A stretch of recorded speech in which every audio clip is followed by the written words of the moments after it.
비운의 아스널식 한국서 보안 하나. 미사일 100발 이상 탑재 공포의 전함. 첫 구상 미국에선 의회 반대로 무산됐지만 국내선 북핵, ICBM 도발 대응으로 합동 화력함 만들자 논의 급속 확산, 실현된 150에서 200발 미사일 탑재 예상. 무장 비용, 건조 단가 등이 관건 선행 연구 끝나는 2018년 말 윤곽 나올 듯. 유사시 적기지 초토화. 아스널10이 한국에서 살아날 조짐이다. 아스널10이란 말 그대로 무장을 잔뜩 실은 함정. 미국에서 지난 1988년 함정에 대한 개념이 처음 소개된 뒤 논의 끝에 1995년 본격적으로 건조가 추진됐으나 의회의 반대에 밀려 요란한 소리만 남긴 채 개념 단계에서 사라진 군함이다. 온고장 격인 미국에서는 실현되지 못한 아스널10이 한국에서 부활의 날개를 펼치고 있다. 아직은 연구기관과 군 일각의 초기 개념 공유 및 수기 단계지만 의외로 진척을 보일 가능성이 없지 않다.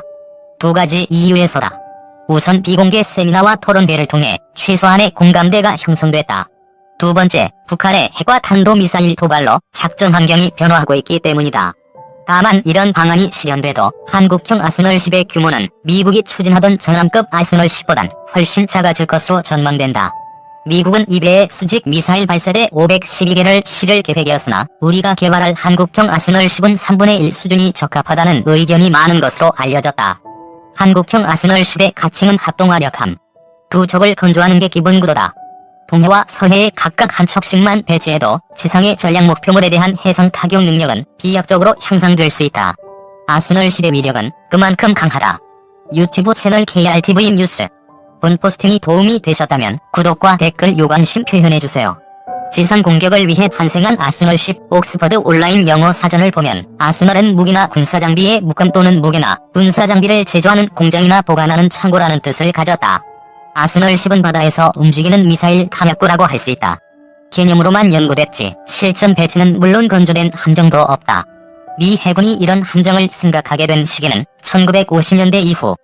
덩치 큰 전함들을 잇따라 퇴역시켰으나 그 타격력을 잊지 못해서다. 아이오와급 전함의 16인치 주포구문의 동시 발사는 지구상에서 원자폭탄을 제외하고는 가장 위력이 세다고 인정받던 터.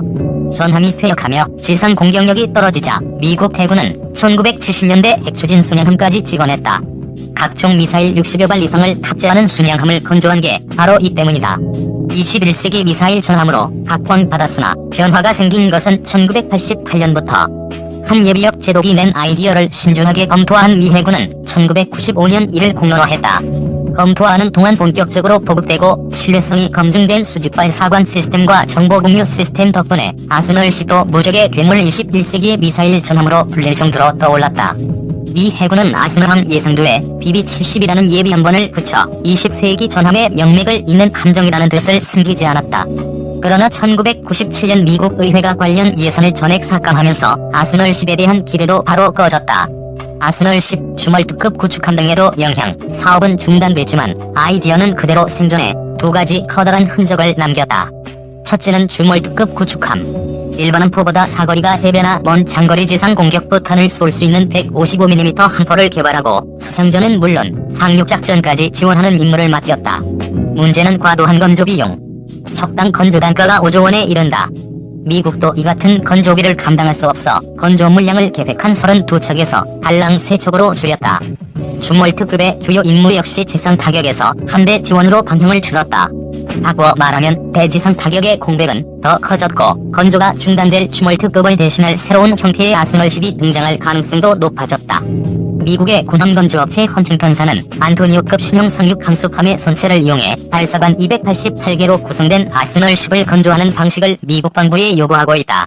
아스널10, 한국과 관련 많아 건조가 무산된 아스널10의 영향을 받은 두 번째 함정이 바로 오하이오급 원잠. 오하이오급은 잠수함 발사 탄도미사일을 적재하는 전략 잠수함이지만 미 해군은 이를 새로운 함정으로 개조했다. SLBM을 한 발을 적재하는 대형 사일로를 7개로 갈라 토마호크 순항 미사일 발사대로 삼았다. 24개 사일로 가운데 2개는 특수부대 작전용으로 떼어주고 22개의 7개씩 모두 154기의 토마호크 미사일을 적재한다.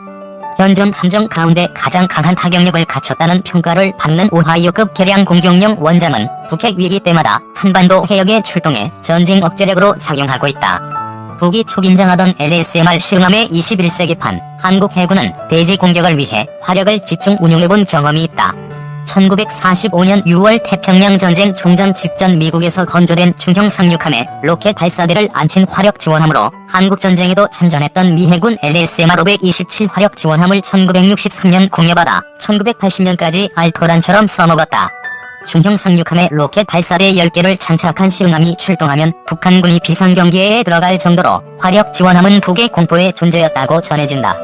도입 논의가 일기 시작한 합동화력함은 과거 시흥함에 비할 바가 아니다. 적어도 100발 이상의 미사일을 탑재해 동해와 서해에서 전략 목표를 감토할 수 있다. 해군은 극도로 말을 아끼고 있으나 1000개를 넘은 것으로 알려진 북한의 핵과 미사일 기지를 효율적으로 잡기 위해서는 건조와 배치가 시급한 것으로 보고 있다. 내년 말에야 윤곽 나올 듯 구체적인 내용은 선행 연구와 합동성 검토 등이 끝날 내년 말께나 나올 것으로 보인다. 확실한 것은 가격을 낮추기 위해 전자, 통신 장비는 줄이되 대공미사일은 자함 방어 수준만 운용하고 탄도미사일인 현무2 시리즈와 순항미사일인 현무3 미사일을 혼용할 것으로 알려졌다. 함형 역시 건조 단가를 낮추기 위해 기존의 함형을 그대로 적용할 예정이다. 상륙함이나 구축함형이냐가 관건이다. 반대론도 넘어야 할 장애물이다. 함정 건조 단가는 낮아도 수백 발의 미사일을 탑재하기 위한 무장 비용은 높아질 수밖에 없다. 평시에는 활용도가 크지 않으며 유사시에 가장 먼저 공격 대상이 될 위험도 있다. 미사일 사령부를 운영하는 육군과의 관계 설정도 문제다. 중국도 아스널급 개발, 아스널 10에 대한 한국, 미국, 중국 간 경쟁도 지켜볼 만한 사안이다. 중국도 아스널함에 관심을 표명하고 나섰기 때문이다.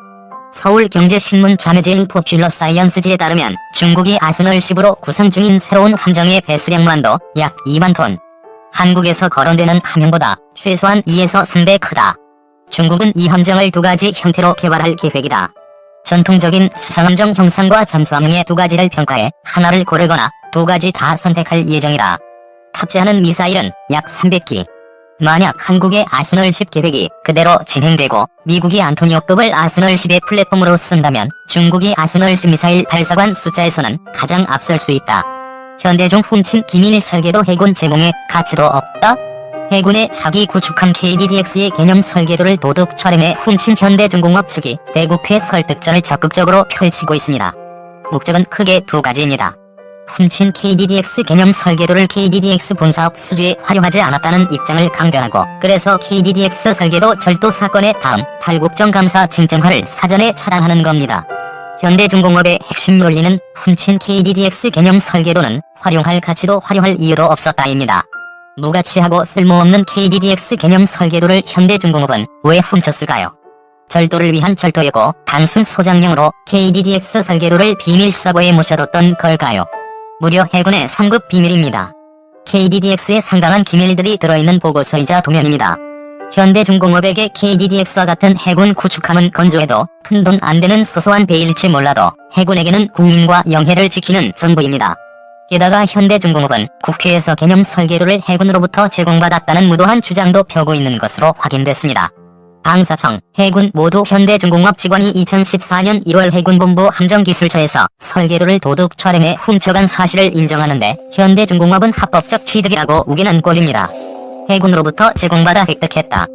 현대중공업의 이른바 대간 업무 담당 직원들은 요즘 몹시 바쁩니다. 국회 국방위원회 소속 여야 의원들의 방을 찾아가 KDDX 개념 설계도 절도 사건을 해명하기에 여념이 없습니다.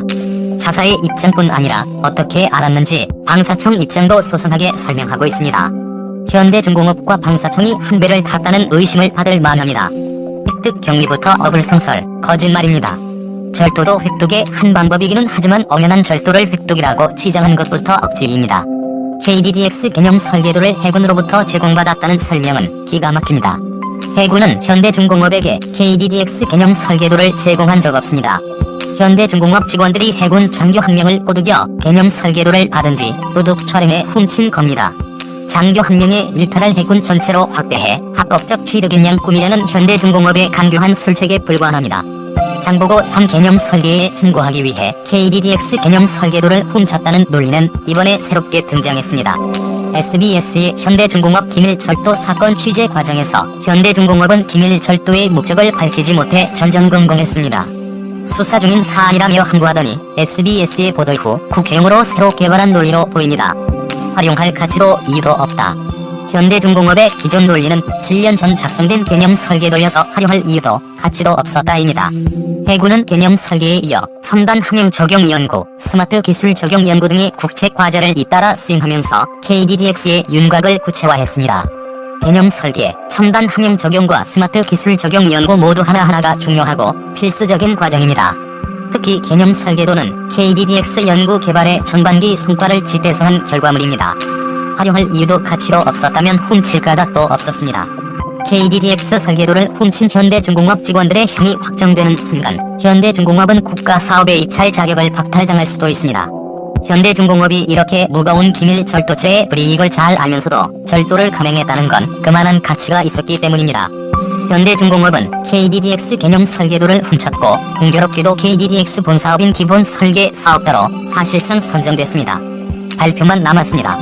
현대중공업은 개념 설계도를 기본 설계 사업 제안서에 활용하지 않았다고 목소리를 높이고 있지만 글쎄요.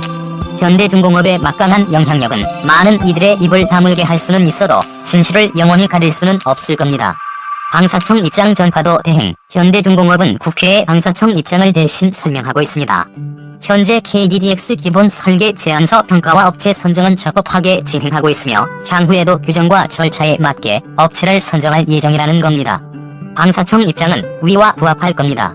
그렇다 해도 현대중공업이 방사청 입장을 대행해서 전파하는 행동은 대단히 부적절합니다. 현대중공업이 방사청 역할을 대행하는 건 현대중공업과 방사청의 긴밀한 공조의 결과로 읽히기 십상입니다. 국회가 궁금하면 방사청에 질의하면 될 일이고 방사청이 궁하면 국회에 설명하면 그만입니다.